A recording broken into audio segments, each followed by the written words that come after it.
Alors bonjour à tous, Jean-Robin journaliste, 231e vidéo réservée aux souscripteurs, à tous les souscripteurs. Donc pour avoir des précisions sur la souscription, vous allez dans la description de cette vidéo, vous cliquez sur Patreon et vous aurez accès aux 3 souscriptions que je propose. Ça commence à 3 € par mois.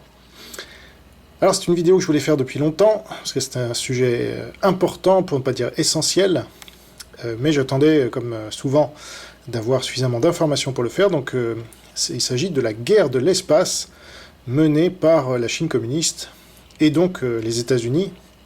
Mais vous verrez que la France a aussi un rôle important, parce que nous sommes, croyez-le ou non, un des premiers pays au monde en termes de conquête spatiale. Alors, quand Donald Trump est arrivé à la Maison-Blanche, en 2016, personne ou presque ne l'attendait. Lui aussi est paru un peu surpris d'atteindre la fonction suprême après une seule participation. Et son discours viril sur l'immigration, la Chine et l'économie avait porté leurs fruits. Et l'une de ses initiatives les plus visionnaires a consisté, selon moi, à lancer une Space Force, autrement dit, une nouvelle branche de l'armée américaine, après l'armée de terre, de l'air et la marine. C'est l'armée de l'espace.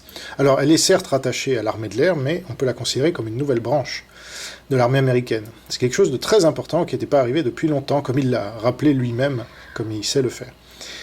Et il l'a fait notamment pour concurrencer l'expansionnisme du Parti communiste chinois dans l'espace. Alors, dès 2007, le Parti communiste chinois détruisait un de ses propres satellites par un missile, comme je l'ai rappelé dans une des vidéos réservées aux souscripteurs, indiquant ainsi au reste du monde, et notamment aux États-Unis, qu'il était capable de le faire avec les satellites de l'oncle Sam. Mais peu de gens ont alors pris la mesure de l'enjeu. 14 ans plus tard, c'est-à-dire aujourd'hui, avec le déclenchement de la Troisième Guerre mondiale par une attaque biologique et non spatiale, comme ça avait pu être anticipé par certains, les choses ont néanmoins beaucoup accéléré dans la guerre de l'espace, qui pourrait se révéler une deuxième phase cruciale de cette guerre qui ne dit pas son nom, la guerre hors limite. C'est ce que nous allons étudier maintenant. Merci pour votre attention, à tout de suite pour les souscripteurs, à bientôt pour les autres.